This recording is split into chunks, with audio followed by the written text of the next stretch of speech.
여러분 반갑습니다. 오늘 이 시간에는 제가 챗 GPT를 활용해서 직접 설교 준비를 위해 성경 본문을 연구하는 과정을 보여드리고 싶습니다. 그런데 많은 분들이 그 AI를 사용하려고 할 때 유료 버전과 무료 버전에는 차이점이 있다라는 생각을 갖고 또 비싼 돈을 들여서 유료 버전을 사용하는데 부담감을 느끼는 분들도 많습니다. 그래서 제가 오늘은 여러분들에게 무료 버전을 직접 보여드리려고 하는데요. 사실 이제 대표적인 AI로 우리가 사용하는 어플들이 보면 챗GPT가 있고요. 그리고 또 제미나이가 있습니다. 구글에서 만든. 그리고 이제 클로드라고 하는 세 가지가 있는데 제가 나중에 여러분들에게 그 구체적인 부분들의 차별성에 대해서는 다시 한번 여러분들에게 강의를 말씀을 좀 드리도록 하겠습니다. 근데 우선은 제가 이제 여러분이 챗GPT가 이제 이런 그 AI들이 얼마 정도나 많이 발전을 했는지, 그리고 실제적으로 설교에 활용하는 것이 가능한지를 제가 여러분들에게 좀 보여드려야 되겠습니다. 우선 이거의 윤리성이나 도덕성을 떠나서 우리가 얼마만큼 이걸 활용할 수 있는지를 목사님들이 좀 보셔야 되고요. 그리고 나서 또 한번 그러면 이걸 우리가 어떻게 활용할 것인가, 이걸 어떻게 생각을 해야 될 것인가, 뭐 이런 문제들까지 이어서 보는 걸로 그렇게 하겠습니다. 자, 그럼 우선은 일단 제가 어떻게 챗GPT를 사용해서 이걸 챗GPT 중에서도 직접 제가 이제 이렇게 타이핑을 하는 방법도 있지만 스마트폰에 챗GPT의 음성 모드를 이용해서 제가 직접 이렇게 그 통화를 하는, 물론 뭐 챗GPT 음성 모드가 뭐 꼭 스마트폰에만 있는 건 아닙니다. PC에서도 가능한데요. 어쨌든 제가 이걸 사용해서 음성 모드로 대화하면서 설교 준비하는 걸 한번 보여드릴 테니까 지금부터 제가 챗GPT를 활용해서 성경 본문을 연구하는 구체적인 방법에 대해 보여드리려고 하는데요. 지금 왼쪽에 보시는 화면이 제 스마트폰 디스플레이 화면이고요. 오른쪽에 있는 화면은 제가 바이블 렉스 프로그램을 컴퓨터에 실행시킨 화면입니다. 자, 여기 제가 챗GPT, 제미나이, 클로드 같은 이런 제가 AI 프로그램들을 많이 쓰는데요. 오늘은 스마트폰에 있는 무료 어플을 챗GPT를 활용해서 설교 준비하는 방법을 보여드리겠습니다. 제가 창세기 41장을 오늘 설교할 예정이라서 41장을 지금 올려놨고요. 자, 챗GPT를 일단 한번 실행시켜 보겠습니다. 예, 무엇을 도와드릴까요? 예, 여기 오른쪽 아래에 있는 막대처럼 생긴 것이 대화하면서 유도할 수 있는, 대화하면서 질문과 대답을 할 수 있는 그런 활성 창을 여는 것입니다. 자, 시작해 보겠습니다. 좋은 시간이야. 잘 지냈어? 안녕하세요. 잘 지냈어요. 어떻게 지내셨어요? 지금부터 내가 설교 준비를 해야 되니까 창세기 41장 본문을 연구하는데 좀 도와줄 수 있어? 물론이죠. 창세기 41장 연구를 도와드릴게요. 어떤 부분에 대해 궁금하신가요? 특별히 집중하고 싶은 내용이 있나요? 창세기 41장 내용을 내가 대충 읽어보니까 바로가 꿈을 꾸고 요셉이 그 꿈을 해석하고 그리고 요셉이 애굽의 총리가 되는 과정을 보여주고 있네. 그런데 내가 궁금한 건 말이지, 우선 이 바로왕이 꾼 꿈에 보니까 그 아름답고 살찐 7 암소와 그리고 또 아주 마른 7마리 암소가 나일 강가에서 올라왔다라는 내용이 있어. 왜 이 꿈에서 이 두 암소가 나일 강가에서 올라왔는지 좀 궁금하네. 바로의 꿈에서 나일강에서 암소들이 올라오는 것은 아주 중요한 상징적 의미를 가지고 있어요. 나일강은 고대 이집트에서 매우 중요한 자연자원 중 하나였고 이집트의 번영과 생명을 상징했습니다. 나일강의 범람은 농업에 필수적이었고 이집트 사람들에게 풍요와 번영을 가져다 주었죠. 꿈에서 살찐 암소는 풍요와 번영을, 마른 암소는 기근과 어려움을 상징합니다. 나일강에서 올라오는 암소들은 이집트의 풍요와 번영이 사라지고 대신 기근과 어려움이 찾아올 것임을 암시하는 것으로 볼 수 있어요. 이러한 꿈의 내용은 바로에게 중요한 경고의 메시지를 전달하는 역할을 하며 요셉이 이를 해석함으로써 하나님의 뜻을 알게 되고 이집트에 필요한 준비를 하게 되는 것이죠. 이런 상징적 의미를 통해서 이 본문은 하나님의 섭리와 인간의 역할에 대해 깊이 생각하게 만듭니다. 도움이 되었길 바라요. 지금부터는 나를 목사님이라고 불러줘. 알겠습니다. 나일의 목사님, 앞으로 그렇게 부를게요. 설교 준비에 더 도움이 필요하시면 언제든지 말씀해 주세요. 창세기 41장 6절에 보니까 이런 내용이 기록되어 있어. 그 후에 또 가늘고 동풍에 마른 7 이삭이 나오더니라고 되어 있는데, 이 동풍에 마른 7 이삭, 그러면 이집트에서는 동풍이 항상 건조하고 마른 바람이었다는 뜻이겠지? 왜 동풍이 이렇게 마르고 건조한 바람이 부는 거야? 네, 맞아요. 동풍은 고대 이집트에서 주로 건조하고 뜨거운 바람을 의미했어요. 특히 이 바람은 사막에서 불어오는 바람으로 매우 뜨겁고 건조한 특징이 있습니다. 이 꿈에서 동풍에 마른 이삭은 기근의 심각성을 나타내는 상징으로 볼 수 있어요. 나일강에 범람이 없으면 이집트는 농업에 필요한 물이 부족하게 되고 결국 기근이 발생하게 됩니다. 동풍은 이러한 기근을 더욱 악화시키는 역할을 하며 농작물을 말라 죽게 만드는 원인 중 하나였어요. 이러한 상징을 통해 꿈에서의 마른 이삭은 이집트가 직면할 심각한 기근과 어려움을 상징하며 요셉이 이를 해석하여 이집트가 준비해야 할 필요성을 깨닫게 되는 것이죠. 도움이 되셨길 바랍니다. 도움이 됐어. 그리고 바로 왕이 꿈을 꿨는데 그 꿈의 내용이 사실 이제 일곱 개의 그 아주 풍성한 소, 그 다음에 7개의 마른 소, 그 다음에 7개의 풍성한 이삭, 또 7개의 마른 이삭, 뭐 이걸 대비했잖아. 그래서 사실은 이 꿈이 그렇게 어려운 것도 아니고 또 2번 반복하면서 굉장히 좀 뭐 우리가 생각할 때는 상식적으로 좀 쉽게 풀 수 있는 그런 그 꿈의 단서들이 많아 보이는데, 41장 8절에 보면 이 바로왕의 꿈을 애굽의 점술가와 현인들이 해석하지 못했다라고 되어 있거든. 왜 해석하지 못했지? 이 꿈이 그렇게 어려운 꿈이었나? 바로의 꿈이 아무리 반복되고 명확해 보였더라도 이집트의 점술가와 현인들이 해석하지 못한 이유는 몇 가지로 생각해 볼 수 있어요. 첫째, 이 꿈은 단순한 예측 이상의 의미를 담고 있었어요. 이집트의 점술가와 현인들은 보통 신의 뜻이나 미래를 예측하는 데 집중했지만 이 꿈은 단순한 예측이 아닌 하나님의 섭리와 이집트의 구원을 위한 계획을 담고 있었습니다. 둘째, 이 꿈은 인간의 지혜와 능력으로는 해석하기 어려운 신비한 것이었어요. 하나님의 뜻이 담긴 꿈은 인간의 지혜와 경험만으로 풀 수 없는 경우가 많습니다. 셋째, 이 꿈은 하나님의 특별한 계시였고 요셉을 통해서만 해석될 수 있는 것이었어요. 하나님은 요셉을 통해 이 꿈의 진정한 의미를 바로에게 전달하고자 하셨습니다. 이러한 이유들로 인해 바로의 꿈은 점술가와 현인들이 해석하지 못한 것이죠. 도움이 되었길 바랍니다. 그렇다면 바로에게 꿈을 꾸게 하신 분도 하나님이고 또 그 꿈을 요셉에게 해석하게 하신 분도 하나님이었을 뿐만 아니라 애굽의 점술가와 현인들에게 그 꿈을 해석하지 못하게 만드신 분도 하나님이셨다. 그렇게 볼 수 있겠다.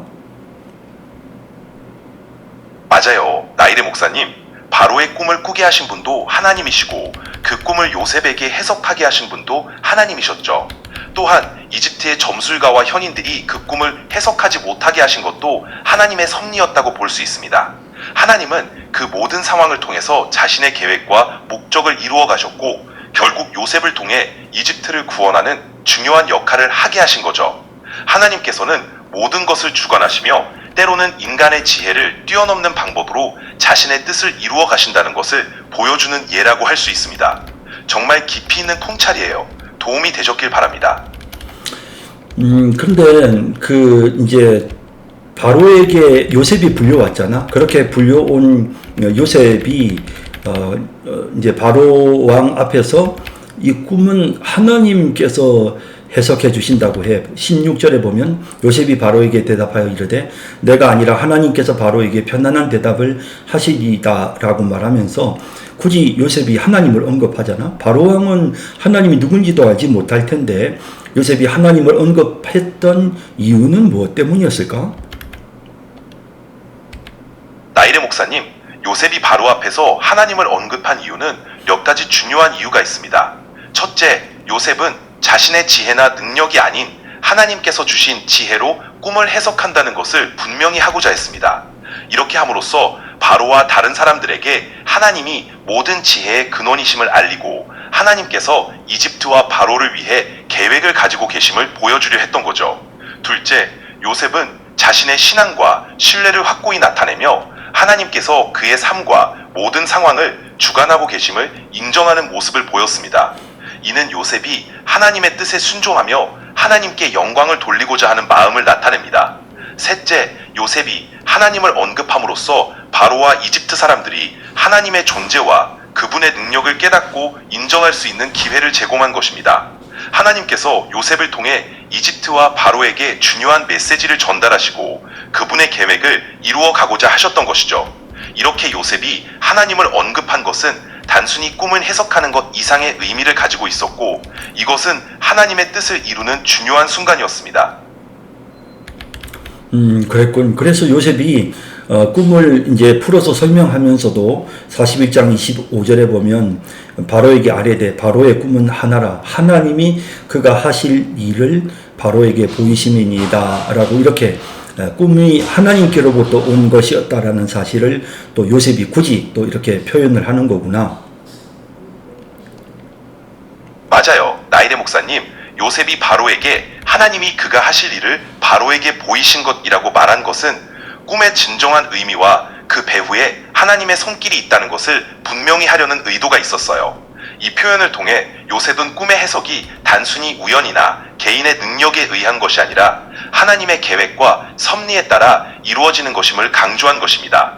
요셉은 자신의 역할을 하나님의 도구로서 수행하고 있음을 분명히 했고 이를 통해 바로와 이집트 사람들이 하나님의 존재와 그분의 계획을 인정하고 받아들이도록 이끌었습니다. 이러한 모습은 요셉이 하나님의 신실한 종으로서 자신의 삶에서 하나님께 영광을 돌리고자 했던 깊은 신앙을 보여주는 부분이죠. 정말 의미 있는 통찰이에요.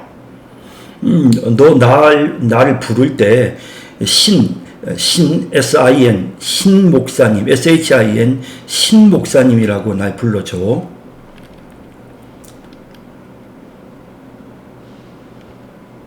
알겠습니다. 신 목사님, 앞으로 그렇게 부를게요. 설교 준비에 더 도움이 필요하시면 언제든지 말씀해 주세요.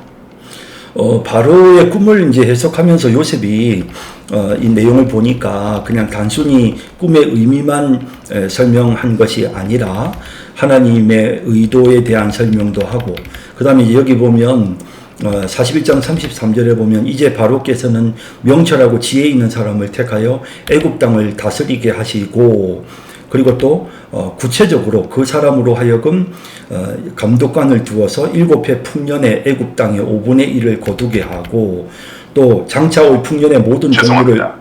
고급 음성 모드의 일간 한도에 도달했습니다. 표준 모드로 전환해 계속 대화하실 수 있습니다. 자 이렇게 이제 갑자기 바뀐 것은요. 제가 사실 무료 버전을 썼는데 죄송합니다. 고급 음성 모드의 일간 한도에 도달했습니다. 표준 모드로 전환해 계속 대화하실 수 있습니다. 네 이렇게 이제 제가 내용을 갑자기 이제 죄송합니다. 고급 음성 모드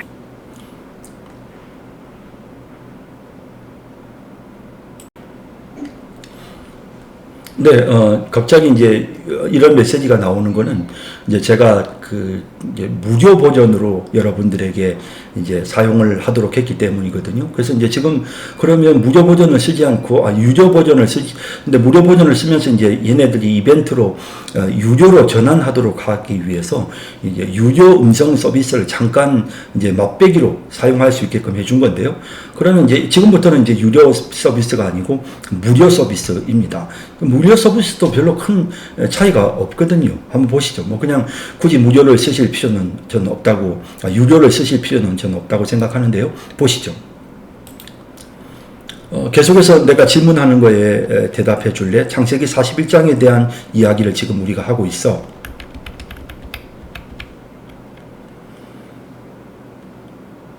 네, 신 목사님. 계속 질문해 주시면 창세기 41장에 대해 대해서 성실하게 대답드릴게요. 어떤 부분이 궁금하신가요? 그 요셉이 애굽의 바로왕에게 지금 여러 가지 이야기들을 하는데 그 중에 이제 구체적인 막 전략들을 이야기하잖아. 그런데 이 모든 것을 수행하기 위해서 한 사람을 명철하고 지혜 있는 한 사람을 택해서 애굽 땅을 다스리게 하자라는 말을 33절에 해. 그럼 요셉은 이 말을 할 때 본인 스스로 자기가 이 일을 하기를 바라는 그런 어떤 그 마음의 생각, 이런 의도를 갖고 이런 말을 했다고 봐야 할까?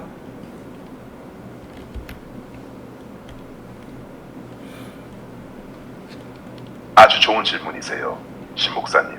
요셉이 창세기 41장 33절에서 지혜 있고 총명한 사람을 택해서 애굽을 다스리게 하자라고 말할 때 겉으로 보면 자신을 추천하는 말처럼 들릴 수도 있죠. 하지만 성경의 흐름을 보면 요셉은 자기를 드러내려는 마음보다 하나님의 뜻을 전달하고 이 위기를 해결하기 위한 실질적인 방안을 제시하는 데 집중하고 있어요. 요셉은 처음부터 해석은 하나님께 속한 것이라 말했고 꿈의 의미와 그에 따른 대응책까지도 하나님의 지혜로 설명했죠. 그래서 요셉은 자신을 추천하거나 야망을 드러내려 했다기보다는 정말 나라를 위한 지혜로운 제안을 한 것이고 그 결과로 바로가 요셉 안에 하나님의 영이 있는 것을 보고 그를 세우게 된 거예요. 즉 요셉은 자기 뜻으로 나선 게 아니라 하나님이 그를 그 자리에 세우신 거죠. 알겠어. 그리고 있잖아. 34절에 보면 이제 바로왕에게 7해 풍년 동안 애굽 땅의 5분의 1을 거두어 드리도록 요청을 하거든. 그리고 이제 그 곡물을 거두어서 각 성읍에 쌓아 두도록 창고까지 다 저장할 수 있는 것까지 이제 조언을 하는데 사실 좀 뭐가 궁금하냐면 왜 하필 5분의 1이었을까? 5분의 2도 되고 또 2분의 1도 될 수 있잖아. 그건 다시 말하자면 7년 풍년 기간 동안의 음식이 곡식이 많이 남아도는 동안 또 7년 흉년을 대비해야 되니까 풍년 기간과 흉년 기간이 동일하다고 봤을 때는 2분의 1만 거두어 드려도 충분할 것 같아. 2분의 1은 거두어 드려야 될 것 같은데 왜 5분의 1을 거두어 드렸을지 잘 좀 궁금하거든. 네가 좀 설명해 줄래?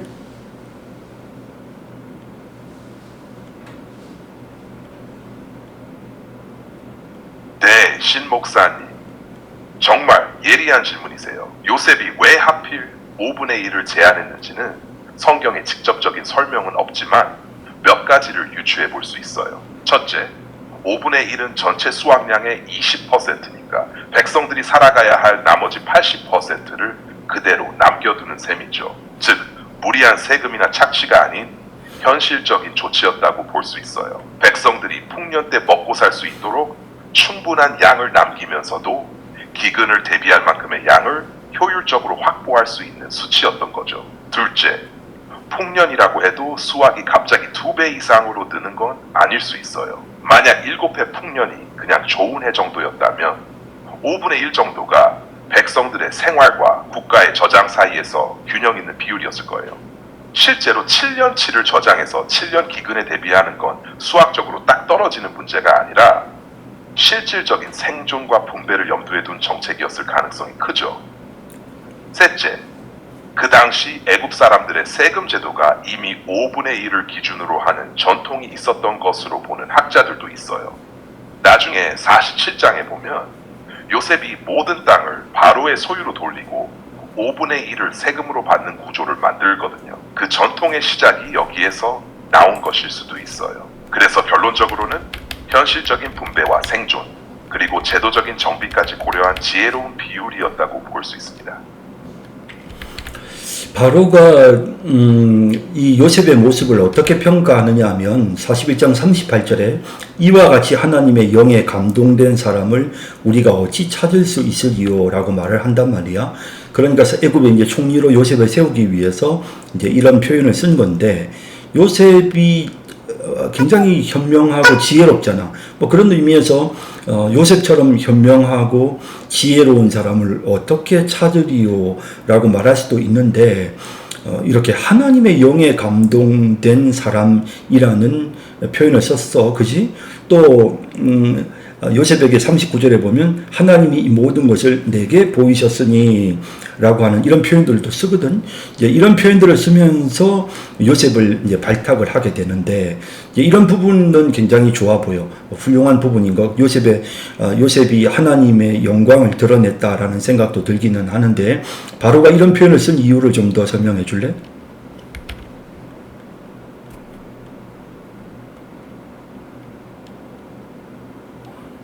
네, 신 목사님. 바로가 요셉을 보고 하나님의 영에 감동된 사람이라고 말한 건 정말 중요한 고백이에요. 당시 애굽은 다신교 문화였고 바로는 신격화된 존재로 여겨졌는데, 그런 바로가 요셉 안에서 하나님의 영을 받다고 말한 건 엄청난 표현이죠. 이건 요셉이 단지 현명하고 지혜로워서가 아니라 그 지혜가 하나님으로부터 온 것임을 바로가 인정했다는 거예요. 요셉이 꿈의 해석을 시작할 때부터 이 일은 하나님께서 하시는 것이라고 계속 강조했잖아요. 바로는 요셉의 말과 해석, 그리고 그가 제시한 전략을 들으면서 단순한 지혜 이상 초월적인 통찰이 있다는 걸 느꼈던 거죠. 그래서 바로는 단지 똑똑한 사람이라는 말 대신 그 안에 하나님의 영이 있다는 표현을 씀으로써 요셉의 지혜가 신적 권위에서 왔음을 인정한 거예요. 이것은 요셉이 스스로 하나님의 이름을 높이고 또 그 결과로 이방 왕에게까지 하나님의 주권이 드러나게 된 굉장히 감동적인 순간이죠. 결국 하나님이 바로의 마음을 움직이셔서 하나님의 사람 요셉을 이방 나라의 가장 높은 자리까지 올리신 사건으로 볼 수 있어요. 바로가 하나님의 역사를 경험하고 이제 요셉이 하나님의 사람이라는 이유로 이제 요셉을 애굽의 총리로 세우는 이런 과정을 보면 역시 요셉을 사용하신 분은 하나님이셨구나. 그리고 또 하나님이 사람을 쓰실 때는 그 사람의 모습 속에서 하나님이 보이는구나 라고 하는 그런 교훈을 얻을 수 있을 것 같아. 그지?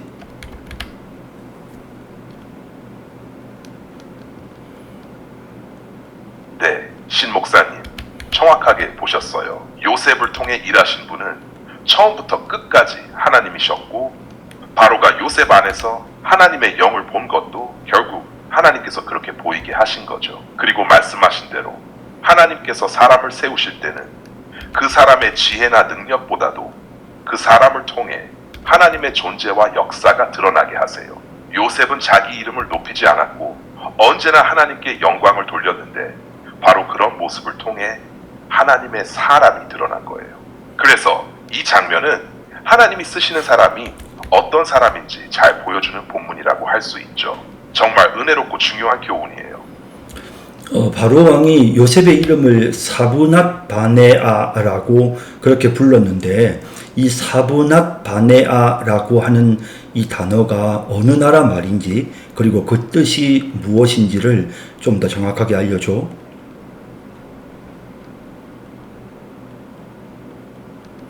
네, 신 목사님.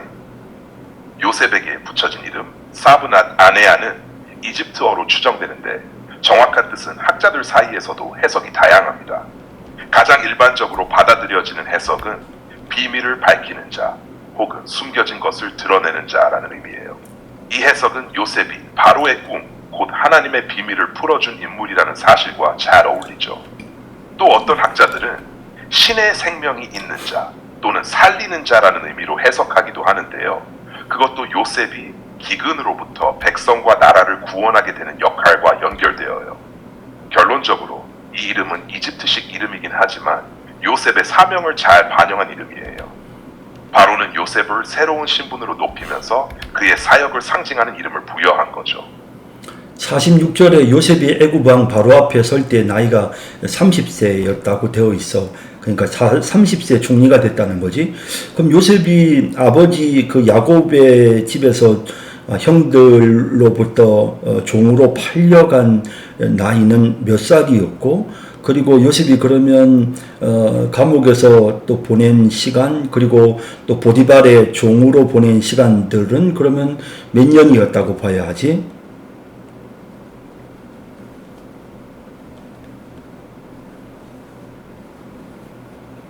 네, 신 목사님. 요셉이 바로 앞에 섰을 때 30세였다고 했으니 역산해 보면 몇 년간의 시간이 흐른 건데요.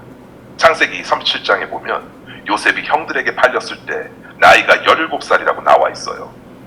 그러니까 요셉이 팔린 후부터 바로 앞에 설 때까지는 대략 13년이 지난 거예요. 그 기간 동안 요셉은 보디발의 집에서 일했고 그 후에 감옥에 갇혀 있었죠.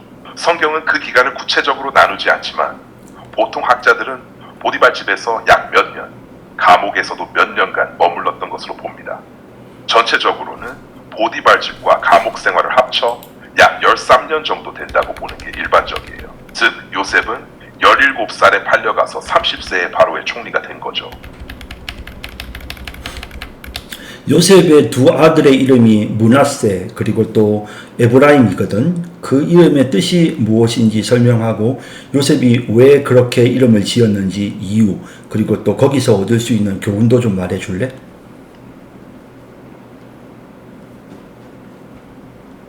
네, 신 목사님. 요셉의 두 아들 이름은 정말 뜻깊어요. 첫째 므낫세는 있게 하다라는 뜻이에요. 요셉은 하나님이 자기와 아버지 야곱의 모든 고난과 가족 간의 원한을 잊게 하셨다고 고백하면서 이 이름을 지었죠. 즉, 과거의 아픔과 어려움을 하나님께서 치유해 주셨다는 감사의 표현이에요. 둘째 에브라임은 두 배로 번성하다라는 뜻이에요. 요셉은 하나님께서 자신에게 고난의 두 배를 채워주셨다고 생각하며 그 은혜로 인해 가족이 번창하게 될 것을 기대하면서 이 이름을 붙였어요. 이 두 이름은 요셉의 삶 속에서 고난과 회복, 하나님의 은혜와 축복이 어떻게 역사하는지를 잘 보여줍니다. 우리도 삶의 어려움 가운데서 하나님이 치유하시고 풍성한 복을 주신다는 희망과 위로를 얻을 수 있죠. 정말 힘이 되는 이야기입니다. 요셉이 사실 이제 신분으로 보면 제수였고 또 애굽 사람들이 싫어하는 유목 민족인 히브리 사람이었잖아. 그랬던 사람이 갑자기 이제 애굽의 총리가 됐어. 이런 파격적인 신분의 변화가 당시 이집트 내에서 상당한 그런 정치적 갈등 또 많은 정적을 만들어냈을 가능성도 있어 보이는데 어때? 이 본문에서 혹시 그런 부분들을 좀 예측해 볼 수 있을까?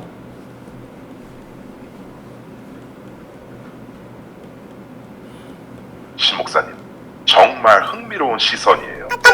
요셉이 애굽에서 갑자기 감옥에 있던 시브리 출신 유목민으로서 바로의 총리가 된 건 엄청난 신분 상승이죠. 이런 변화가 분명 주변의 긴장이나 반발을 불러일으켰을 가능성도 크다고 볼 수 있어요. 본문 자체는 그런 내부 갈등이나 정치적 음모를 자세히 다루진 않지만 당시 애굽 사회의 배경과 문화를 생각하면 자연스러운 추론이에요. 이집트 엘리트들, 귀족층이나 고위 관리들은 외국인 출신인 요셉을 경계했을 수도 있고 그가 가진 권력을 탐탁지 않게 여겼을 수 있죠. 하지만 성경은 그런 갈등보다는 하나님의 계획과 섭리가 어떻게 역사했는지를 중심으로 이야기하기 때문에 정치적 긴장보다는 하나님이 요셉을 사용하셨다는 점에 초점을 맞춥니다. 그래도 신 목사님께서 설교나 강의에서 이런 역사적, 사회적 배경을 함께 설명하면 청중들이 더 현실감 있게 이해할 수 있을 거예요. 이런 점을 생각하는 건 매우 좋은 접근입니다. 창세기 41장에는 요셉이라는 인물의 완전히 가장 아래에서부터 가장 높은 자리까지 올라가는 내용을 보여주는데 이제 요셉의 모습을 통해서 우리가 배울 수 있는 그런 어떤 그 모범이라고 할까? 그런 교훈이 있으면 간단히 정리해줘.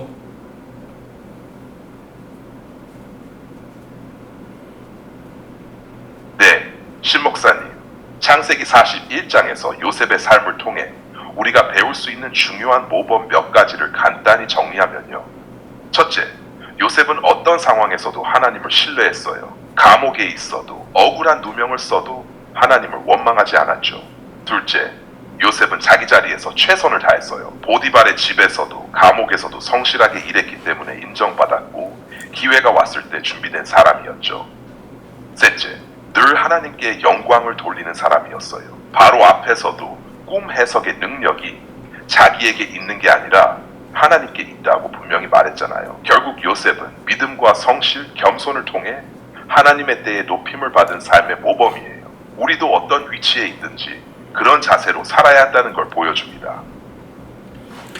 창세기 41장이라는 이 성경에 나온 이 요셉의 사건이 가지고 있는 그리스도 중심적 의미, 구속사적 의미가 무엇인지도 설명해주고, 또 창세기 전체에서 이 41장이 차지하는 그 위치, 또 의미가 무엇인지에 대해서도 설명해줘.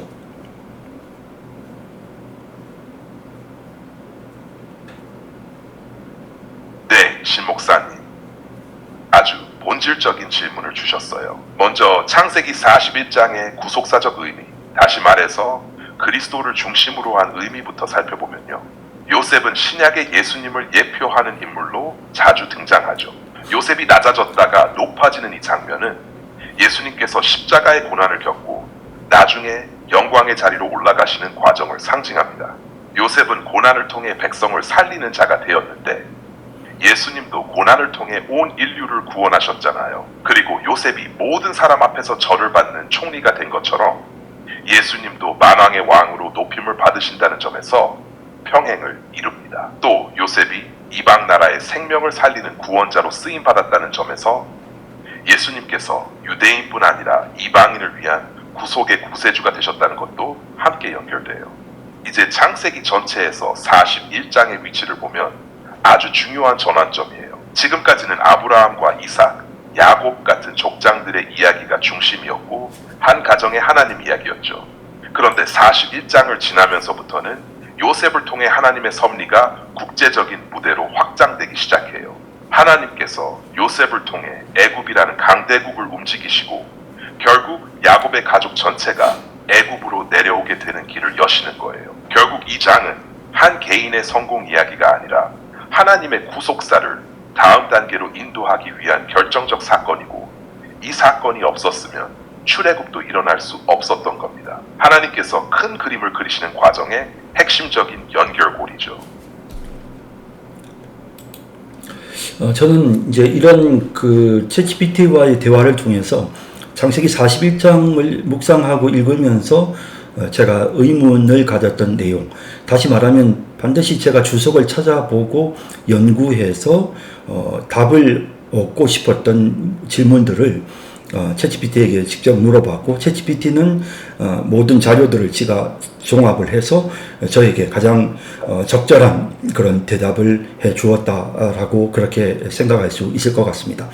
제가 창세기 41장을 가지고 성경 본문을 연구하고 또 설교를 준비하는 과정을 여러분들에게 잠깐 보여드렸습니다.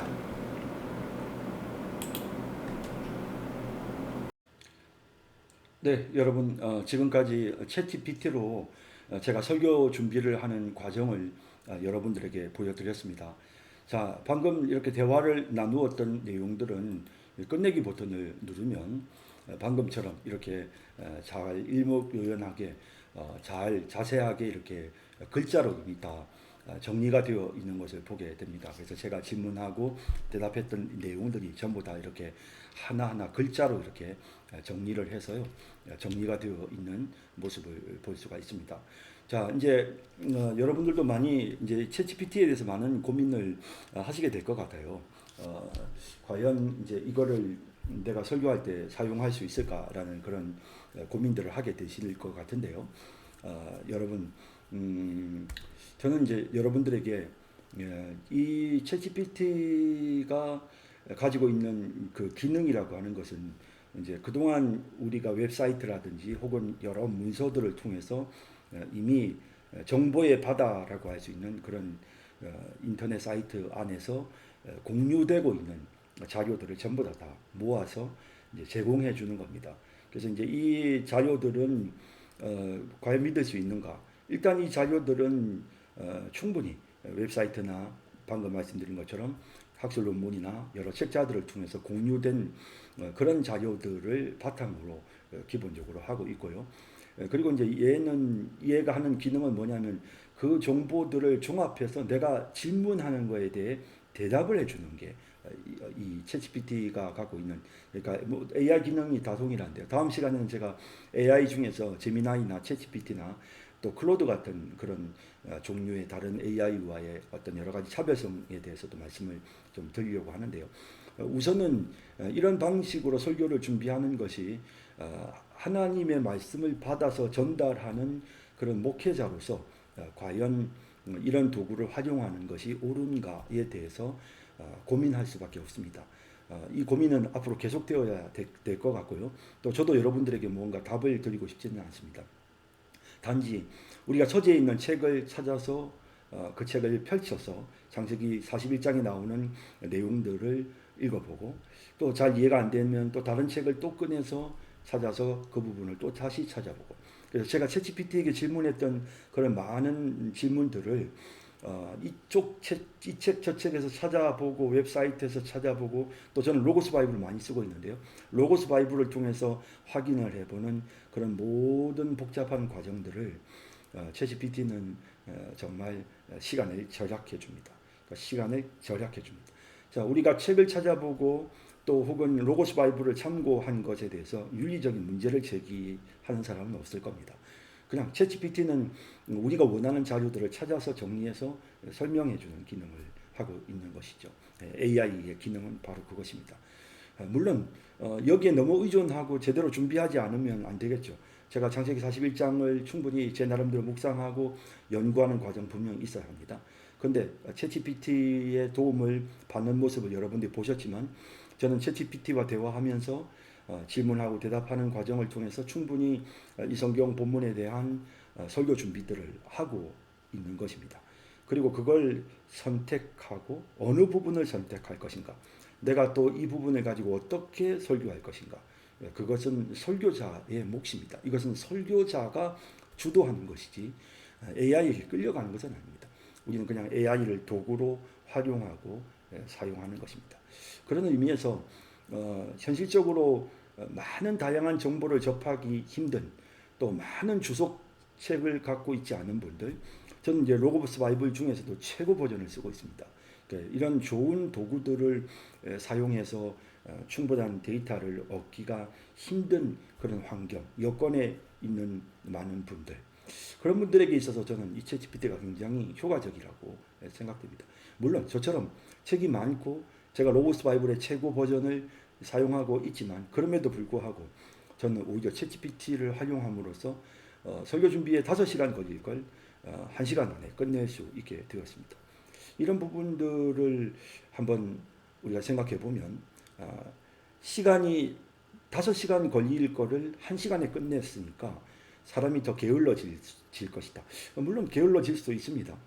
1시간 만에 끝냈으니까 설교에 대한 묵상과 또 하나님의 말씀에 대한 충분한 수고와 노력이 줄어들었기 때문에 말씀의 영향력과 능력이 약화될 수 있다.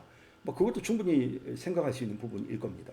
그러나 저는 이런 좋은 도구를 사용해서 1시간 만에 설교 준비가 끝이 난다면 나머지 4시간은 충분히 원고를 학습하고 또 다시 청중들의 입장에 맞게 고치고 또 하나님 앞에 기도하고 하는 그런 시간으로 나머지 4시간을 활용함으로써 훨씬 더 설교의 퀄리티를 저는 더 높일 수 있다라는 생각도 합니다. 그래서 물론 여기에 의존이 되어져서 그냥 무조건 설교문만 만들어 달라고 한다면 이건 심각한 문제가 있겠지만 이걸 활용한다면 저는 굉장히 큰 도움이 될 거라고 생각이 됩니다. 챗GPT와 관련한 또 제미나이라든지 클로드와 같은 이런 AI 시스템을 통해서 설교 준비하는 구체적인 방법에 대해서 또 다음 시간에 여러분들에게 다양한 자료로 여러분들을 찾아뵙도록 하겠습니다.